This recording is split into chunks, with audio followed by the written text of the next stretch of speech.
साहेब, या सगळ्या हा जो तुम्ही विचार मांडतात, आज देशाची सर्व बाजूने लुटमार सुरू आहे. आपण रोज जर पाहिलं असेल, बँका लुटल्या जात आहेत, सार्वजनिक उपक्रम लुटले जात आहेत, देशाच्या जमिनी, जंगल तोडली जात आहेत, तोडली, म्हणजे ते लुटमारच. त्याच्या विरुद्ध आवाज उठवला तर आता जनसुरक्षेच्या खाली अशा तुम्हाला प्रकारचे टाकलं कायदे आहे. आहेत. म्हणजे जंगल तोड व्हावी किंवा जर का आमच्या मित्राला जमिनी आमच्या म्हणजे त्यांच्या मित्राला जमिनी देण्याच्या आड जर तुम्ही आलात तर तुम्ही तुरुंगात जाल, कारण तुम्ही जनसुरक्षा धोक्यात आणलेली आहे. छत्तीसगड आणि झारखंडच्या जंगलामध्ये अशा तऱ्हेने उद्योगपती घुसलेले आहेत. का गडचिरोलीमध्ये घुसले? गडचिरोलीमध्ये घुसले आहेत. खाणी आहेत. मला कोणी सांगितलं काश्मीरमध्ये पण घुसलेत. 100% आहेत. तर उद्धव साहेब, हे जे देशावर दरोडे पडतायत, त्याच प्रकारचा दरोडा आपल्या मुंबईवर सुद्धा पडतो आहे. आणि तुम्ही ज्यांचा मगाशी उल्लेख केलात, त्या लाडक्या उद्योगपतींच्या माध्यमातून तुम्ही याकडे कसं पाहता?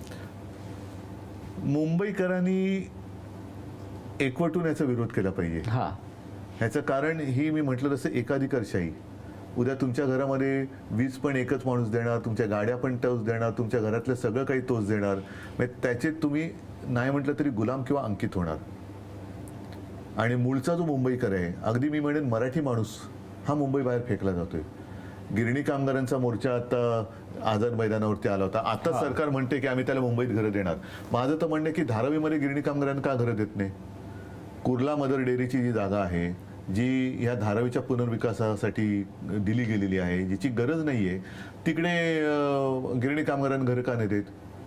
गिरण्यांच्या जमिनी, ज्या गिरण्यांच्या जमिनी होत्या त्याच्यात स्पष्ट तेव्हा नमूद केलेलं होतं, गिरण्यांच्या वापराखेरीज त्याचा अन्यत्र वापर किंवा अन्य कारणासाठी होणार नाही. पण ते चेंज ऑफ युजर करून त्याच्यात पुन्हा वन थर्ड केलं गेलं. 1/3 मध्ये गिरणी कामगारांना घरं वगैरे देण्याचं तेव्हा ठरवलं गेलं होतं.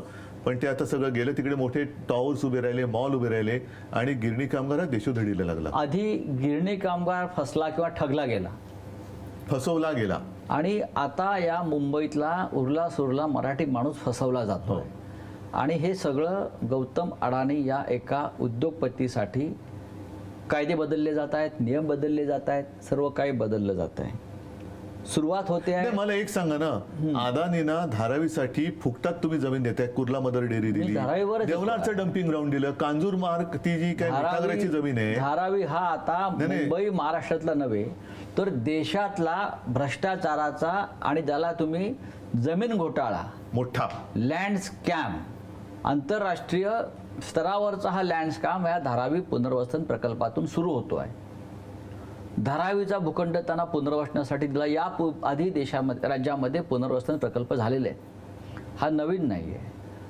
धारावी तुम्ही अडाणीला दिल्यावरती त्या सबबीखाली धारावीसाठी किंवा अडाणीसाठी जो सवलतींचा वर्षाव सुरू आहे सर्व स्तरावर, आणि तो त्यांच्यावरती भूखंडांची मेहरबानी मुंबईतली दिली जाते, हे यापूर्वी कधी झालं नव्हतं. का होत आहे?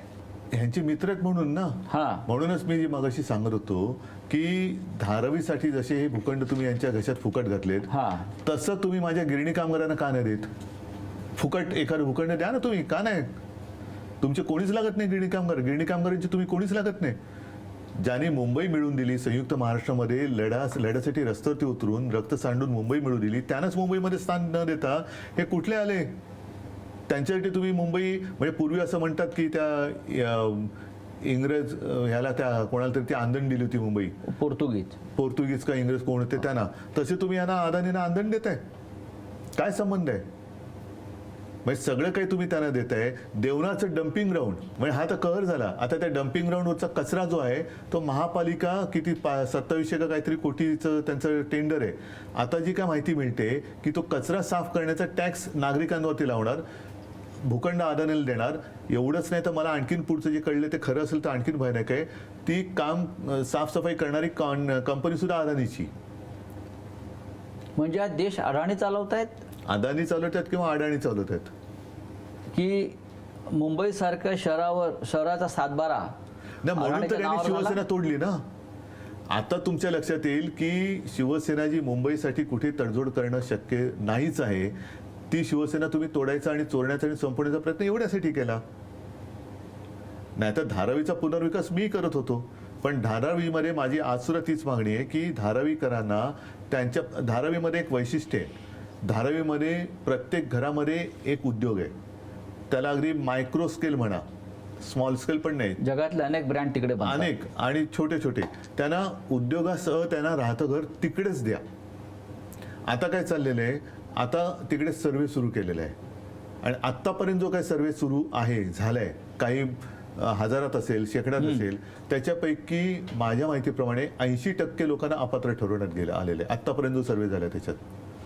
म्हणजे हे जर का तुम्ही पुढे नेलं तर धारावीत राहतील किती लोक? फार कमी.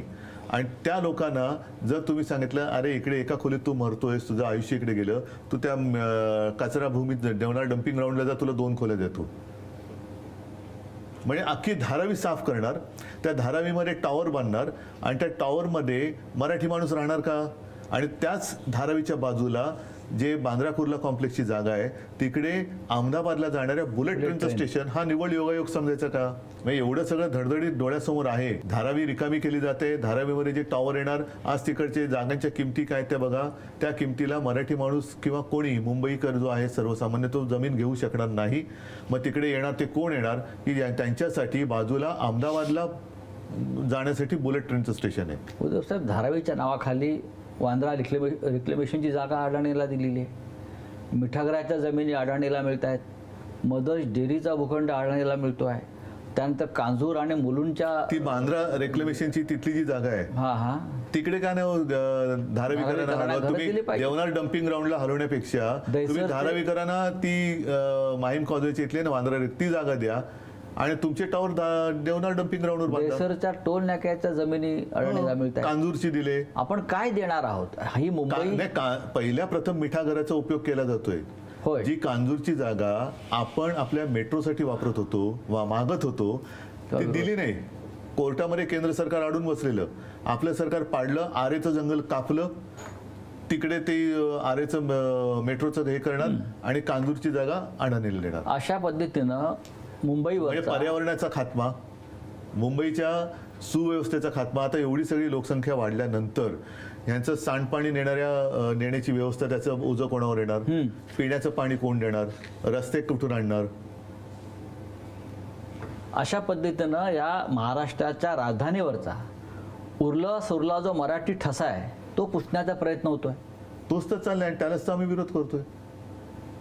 पण हा विरोध फक्त शाब्दिक दिसतोय. शाब्दिक नाही, तिथे जाऊन ज्या ज्या काही गोष्टी धारावीत करायच्या आहेत त्या तर आम्ही करतोय.